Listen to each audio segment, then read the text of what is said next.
What's up, everybody? Welcome to Gaming Without Parole. Sitting across from me this week and every week is Dezrah. And sitting across from me, just like last week, is Brian. Paul. And Brian Paul. And just like last week, Catholic school made me this way.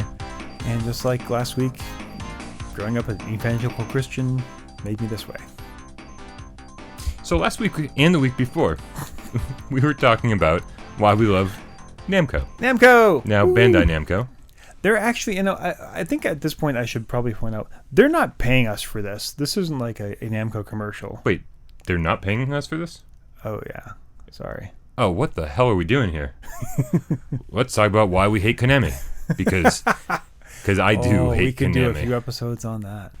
Just In fact, let us use your music if you'd like to pay us, we're down. Oh, yeah, we'll sell out like that. In a heartbeat. No question about it. Yeah, trust me, we ain't selling out.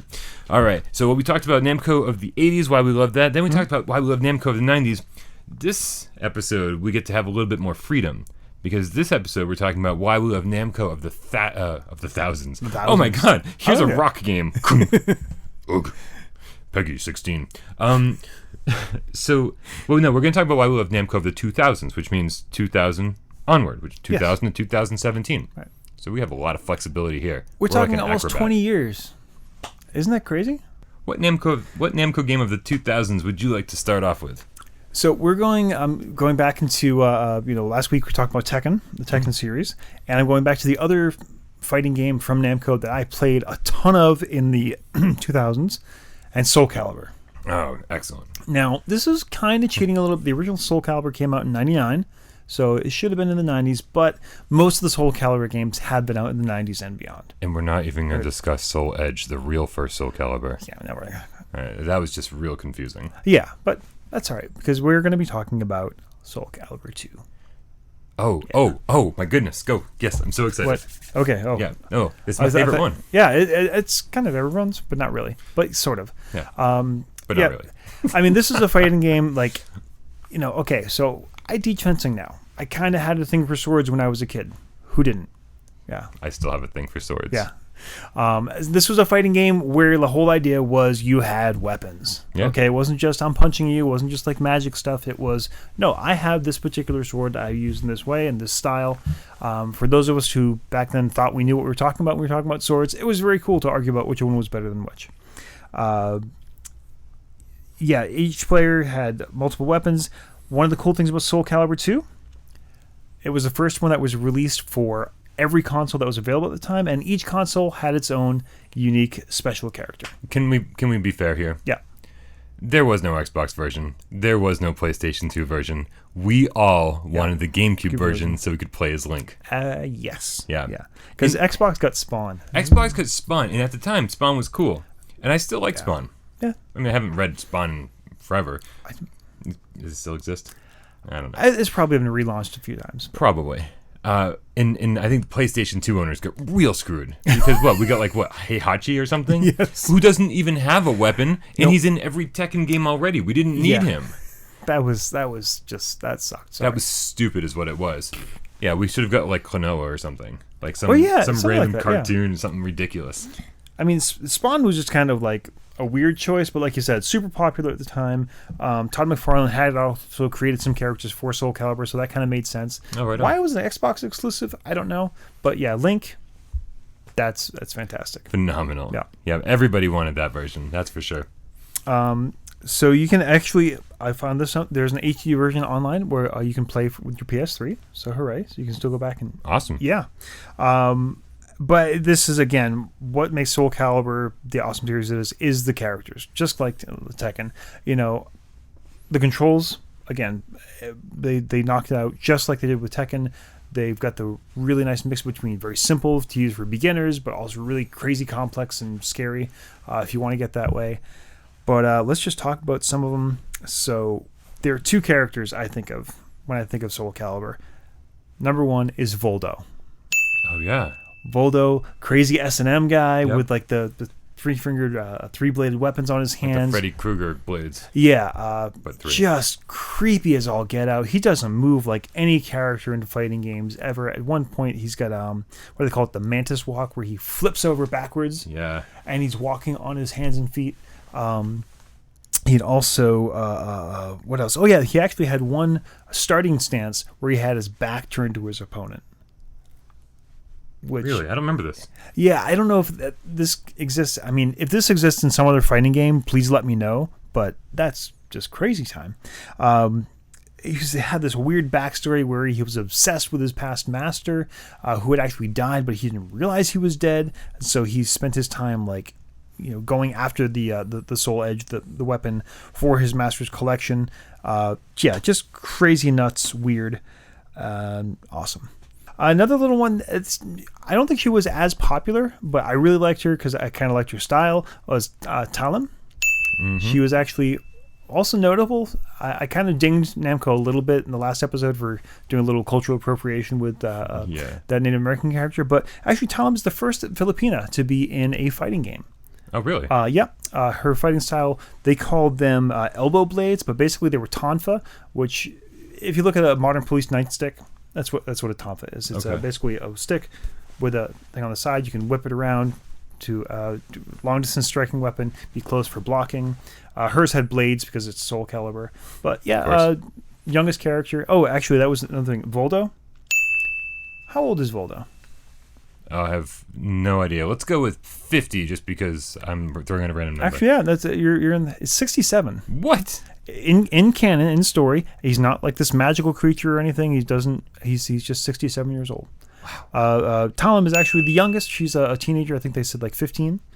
But that leads us to probably the other character. Well, of course, Yoshimitsu shows up in this as well. Yeah, there we go. I mean, he was the guy in Tekken had a sword. Made sense he's here. Still badass, scary. Still has that Harakiri move. But the other character everyone thinks of because she's plastered over every box, every. I don't know her name, but I can picture her. Ivy Valentine. Okay. Yeah. I wonder why she's everywhere. Yeah. That is her, right? There are at least two good reasons. Yeah. Yeah. Yeah. I mean, it is kind of a shame in one case that, basically, yeah, she's just, raw sex being used to sell this game. No question. But that kind of overlooks she was a badass character to play, too. She had the whip sword. So she, and most of the characters in this game, you had a choice between you want a close range, get in there and fight, or do you want a long range fighter? She could do both. Yeah. Because the whip sword could extend to different lengths, so she could be back here, she could up it. Just fantastic. And of course, now if I walked into our arcade and I started playing Ivy, I'd feel like the creepy guy at the arcade. But she's just a badass character. I'm a little upset you didn't mention my favorite character. Who was your favorite character? My favorite character from all the Soul Calibur games. Mm-hmm. The narrator. From the pages of history. That guy was awesome. No, that was pretty cool. Yeah. That was pretty cool. Yeah. Again, just like a lot of these fighting games, there is a plot, sure. And there are people who are probably screaming at me like, no, the depth of the plot, how can we... Well, no, because you're always kind of limited because whoever wins this tournament is whatever character you're playing. Yeah. But then the next volume is, well, this character won. Well, no, he didn't. Right. I beat it with Ivy Valentine. This jackass didn't win. If you're playing a fighting game for a story, you're doing it wrong. Yeah. So anyways, yeah, Soul Calibur 2 is my favorite in the series, but, I mean, they're still going now. I think we're up to like 7? Oh, I have no idea. Yeah. The last one I even noticed was 5. I mean, I'm sure there's more than that. Yeah, so go play Soul Calibur. One of my favorite things to talk about is the PlayStation Move. Yes. What? It's my favorite genre of game. In 2010... Okay. I want to say this was a launch title for the PlayStation Move. Was Time Crisis. Right. Raising Storm. Oh, yes. But Raising Storm. Instead of Rising Storm, which would make a little more sense. It's spelled with a Z. It's all sorts of great Namco stuffs. But this was basically a collection of 3 games. It was Time Crisis 4, which up until that point you had to buy like the special guns for, and the Move took care of this. You don't need the guns anymore. But it also came with... Rising Storm, which is another Time Crisis game, which we won't even talk about it because the game I want to talk about is the underappreciated third game in this collection. Okay. And it's called Dead Storm Pirates. Dead Storm Pirates. Yeah. I don't know this game at all. No one knows about this game for some reason. It was a 2-player light gun game. Okay. You sit down at the arcade. You sit down in like this little curtained booth, and you are pirates fighting undead skeletons. And it is, you got golden guns, And the great thing about golden guns, as we all know, I'm not sure if this is common knowledge, unlimited ammo. You never have to reload, so just non-stop. That is something you want in a shooting game. Definitely. Yeah, loading's fine, you know, for certain games as part of the mechanic. This is not a mechanic they were going for. They were just like, just shoot everything that moves and do it fast. Like Gunblade. Yay. Oh, there you go. Yeah. Yep. There is nothing the player should not shoot. Right. So this was a game. Now, I don't know if everyone agrees with me about this, but this game was hard. Okay, I'm sitting there with my new PlayStation Move controllers. Wow. Hard game.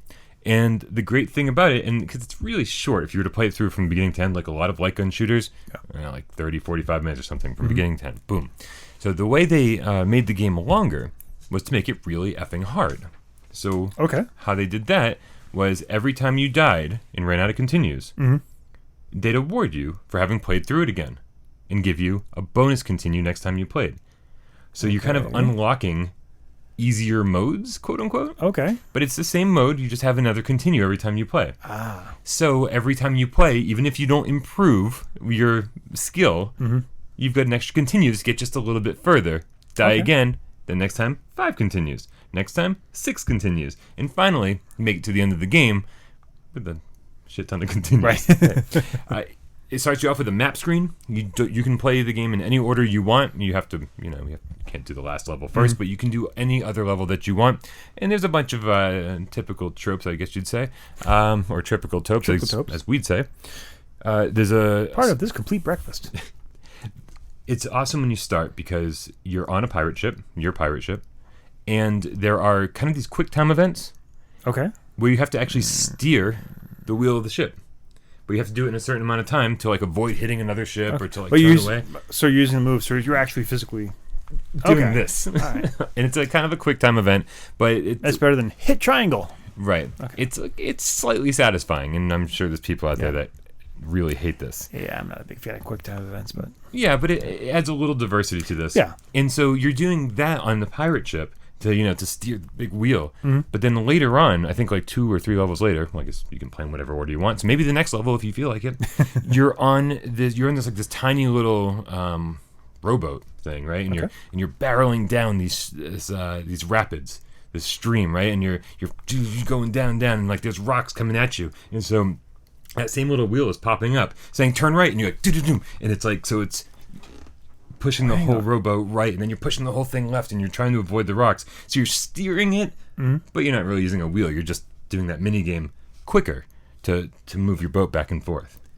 So this is going to be crazy, but did they take this? Was there an arcade version of this or something? Because this sounds very familiar to something I played at a Disney Quest. There was absolutely an arcade version of this. Okay. Yeah. Was it like this was a sit down curtain thing? The 2 people sit side by side.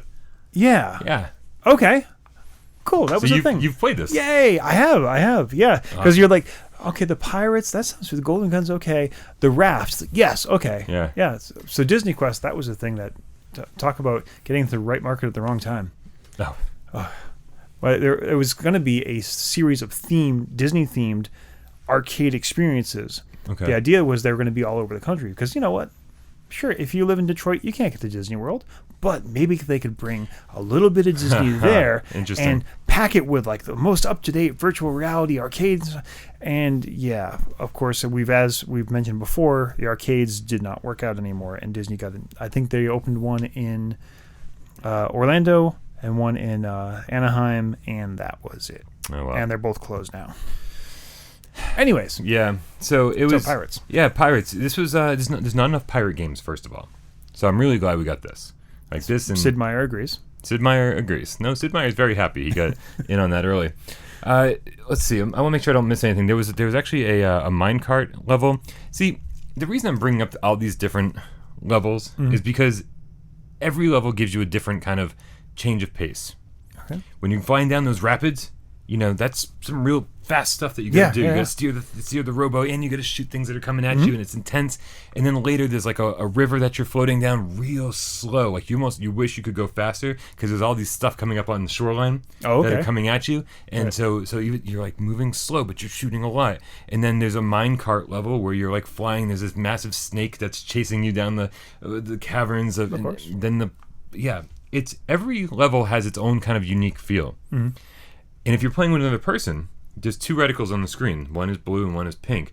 And if you combine those reticles to shoot at the same target with the same reticle, you can get a super shot in. Ooh. So it's a wider shot circle. Okay. And a stronger attack as well. So if you can actually coordinate with the player you're playing with, you follow each other around the screen. That's gonna be tough. Yeah. Real tough, unless you're playing by yourself. Right.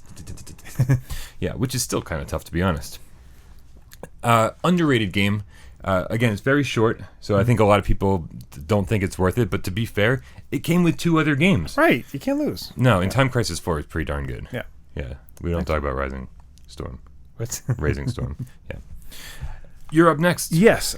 So I was going to talk about, so we spent a lot of time talking about everything. Series. Everything. And okay, Tekken 1, Tekken 2, Tekken 3, Soul Calibur 1, 2, 3, in Namco and Pac-Man games. So you could start thinking, okay, this is just this big corporate thing. They just crank out this one formula and keep going and going and going. They don't really take any. Although, as we saw, Dragon Valor is an exception. Exactly. Here's a perfect example why that reputation is not deserved. This is a game that was so bizarre and unique. Even they were like, you know what, we can't release this everywhere. I can already hear the music in my head. Yeah, and if you play this, you hear this music in your head day in, day out, all of your life. This is crazy like we are. Yeah, this is Katamari Damacy. I am so in love with everything about this game. Like, I have made it clear, I think before, I love bizarre games. Even if it's not fun to play, just the idea that they went and were like, we're just going to be crazy nuts with this. Yeah. Catherine, for instance. We talked about Catherine a couple weeks ago. Yeah. This is not only just crazy, bizarre nuts, it is also incredibly fun to play.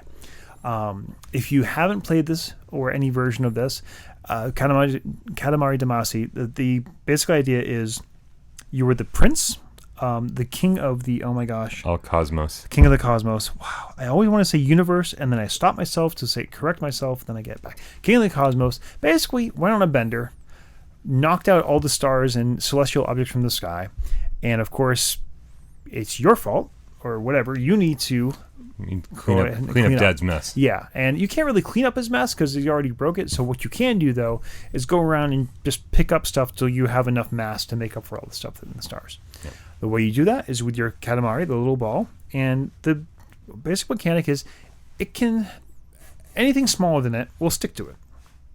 And of course, once that thing sticks to it, now it's bigger, it's taking bigger and bigger things. At very, very early levels, you're picking up thumbtacks and tiny little things because you're very, really small and scary.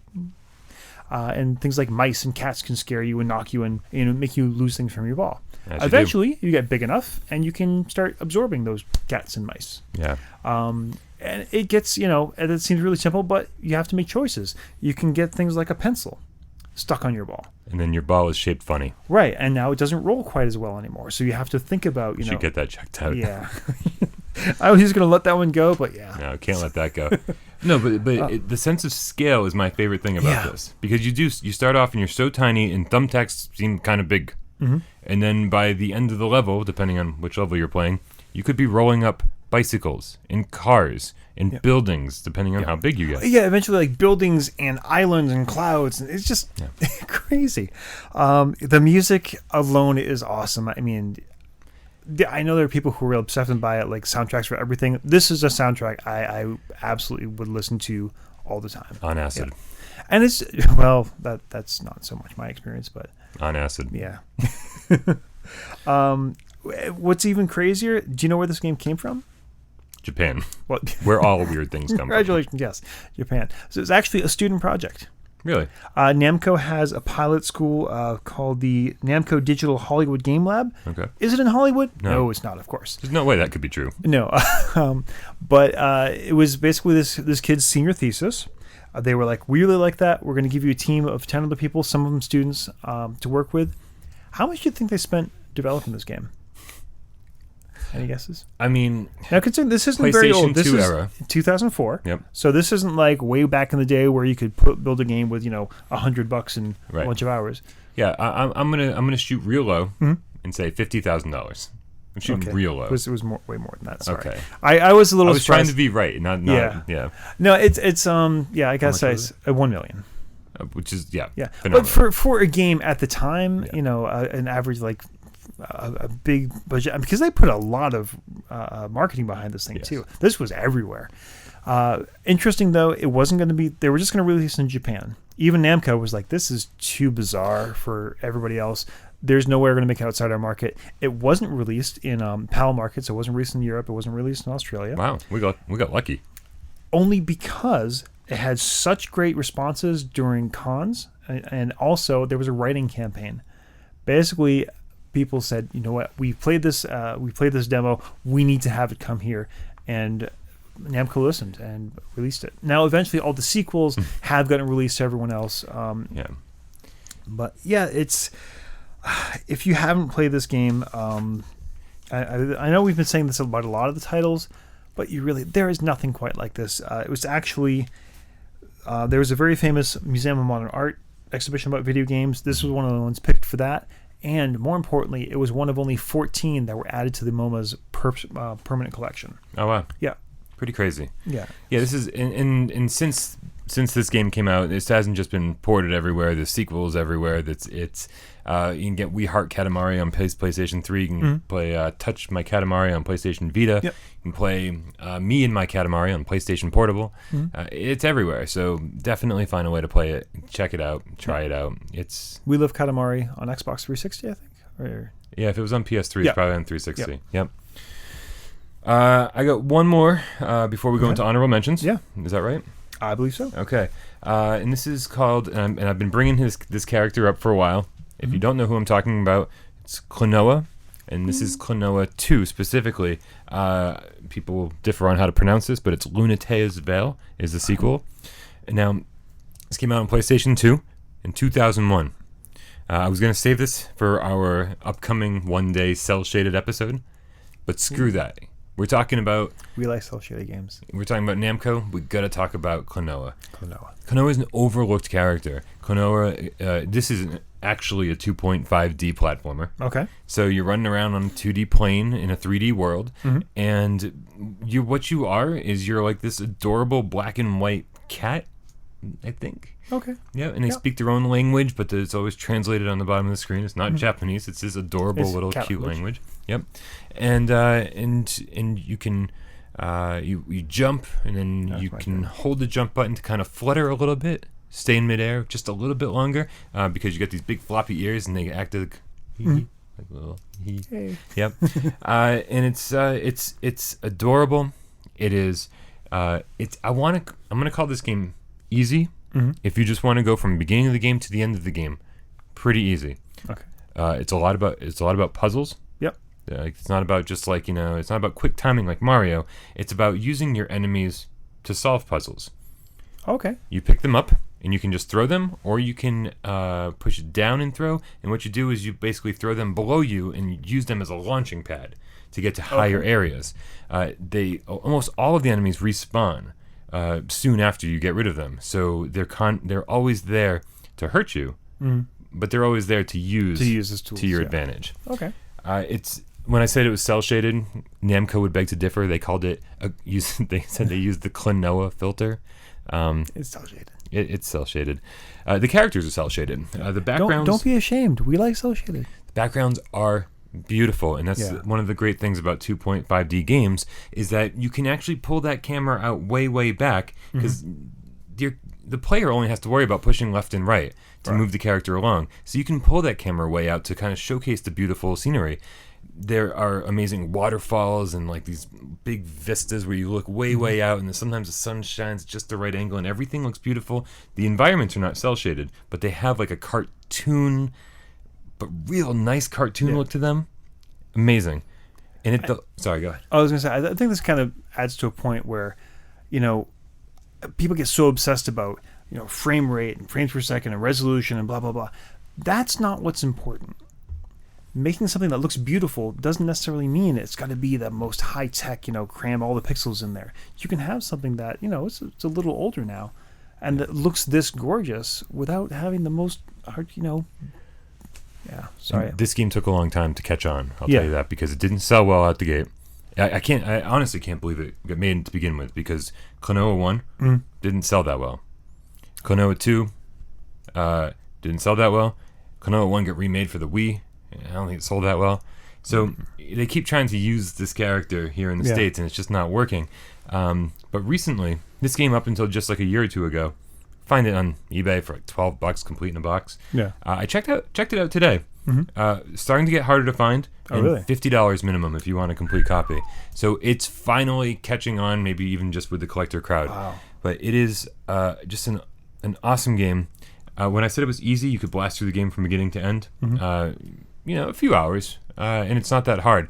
But there are all of these collectibles and gems that are just so hard to get to, especially with the time limit that certain things.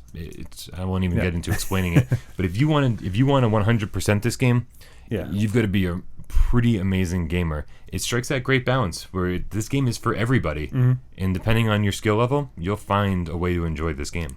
Seems to be a running theme in these Namco games. Yeah, I think they might have something figured out here. They're pretty amazing. They're pretty amazing. But just for the sake of there's some occasional third-person snowboarding and stuff where you actually get a little more control. Okay. I don't know. It looks nice. It's fun. It's great. Try it. Don't pay $50. Yeah, I would like to play it, but I do not have $50. No. Because. But you do have a co-host that owns it and has owned it many times over. Honorable mention time. So this is kind of a funny, weird honorable mention. I only picked this out just specifically because of my co-host here. He doesn't even know I'm going to talk about this. This is, of course, Namco High. It lasted a whole year. It was an online dating sim.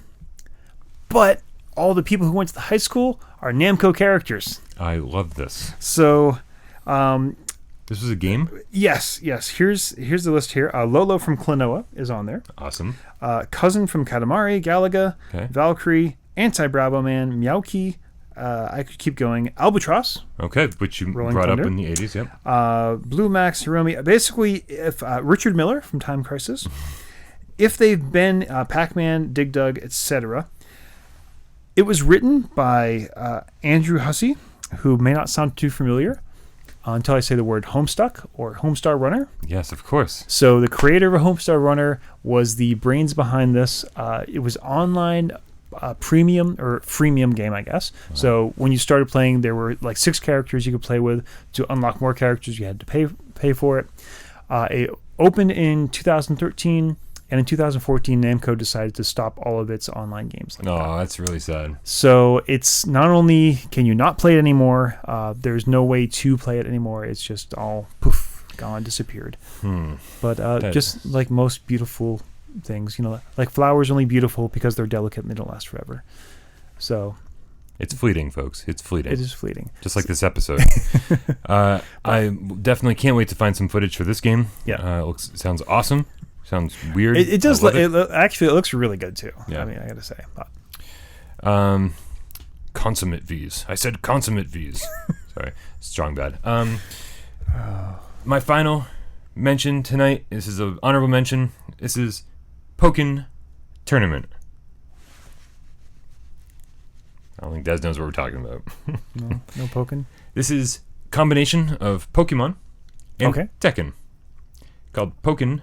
I do not know what you're talking Tournament. about. This is an actual arcade game that only came out like a year or two ago. Like actual Pokemon characters and actual Tekken characters? Yeah. No. No. Actual Pokemon characters fighting in the style Tekken style. of Tekken. All right. So, you got 2 trainers and they have their Pokemon and they battle it out. Okay. Except for the first time, not in turn-based battles, in real fisticuffs. I like this. Sorry. This kind of tags into something I don't think really talked about, but there actually is a Namco Nintendo pretty close partnership. A lot of the Nintendo games you've seen in arcades, like there was a Mario Kart SP?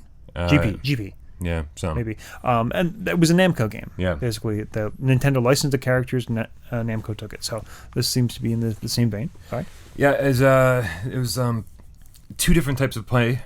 You'd switch from the field phase, which had... Oh, sorry. It's time to finish the episode. Somebody owes me a drink. Yep. So field phase would be you are running around the battle arena. Okay. And you can, like throw projectiles and stuff at your opponent. And then there's... Can you throw a Pokeball and capture your opponent? I don't think Pokemon have the ability to throw Pokeballs, do they? No, but... Then no. Okay. There's duel phase, which is like puts the two characters one-on-one, Tekken style. Yep. So it's it gives you a little bit more freedom, and I'll tell you this is not as easy to get into as a Tekken game. This is a super deep fighting game. There's lots and lots of systems going on between combos and combo breakers, and just I can't. It like breaks my brain. It looks like a kid's game, and then you try to play, and you're like, oh man, like there's a lot going on behind the scenes. So if you love deep battle systems, and you might want to check this out. You play all of your favorite characters. There's only 16 Pokemon, which is a little disappointing. There may have been an update since then. Okay. You can get it for the Wii U. My Wii U screen my gamepad screen's broken, so I didn't buy it, unfortunately. 16 Pokemon, Pikachu, Charizard, Lucario. It is awesome. The art style is fantastic, very cartoony. If you're a Pokemon fan or if you're a Tekken fan, you'll find something to like here. Cool. Yeah. I do. Dude, that was our first 3-part episode ever. Yeah. That was a lot of work. It was a lot of work. But, I think this is a company that deserves it. I think it's kind of one of the unsung heroes of the vid game universe. I mean, video game culture, arcade culture would be very different without Namco. And it took somebody to die for us to pay attention to them. Yeah. So if you want us to cover your company, make sure your CEO dies and... Oh. That was rough. Yeah. That's okay. No one makes it this far into the episode, as we found out. Yeah. We can do whatever we want. 6.5 minutes average? Yeah. Come on. No, not even 6 minutes and 7 seconds, I think. Yeah, which is fine. All right. Yeah. Hey. Thanks for watching. Bye. Thanks for not watching this far. Yeah. Yeah. Anyway, we'll be back with a brand new topic next week. So if you don't like Namco games, then boy, we really bored the crap out of you for 3 weeks straight, didn't we? Good news is we're done. The good news is that now we can move on to other topics. So in the comments below, make sure you tell us the things you want us to talk about, because now it's Bandai games. now it's free reign, right? Right. For Gaming Without Parole, I'm Brian Paul, I'm still Dezrah. and we'll definitely see you next week.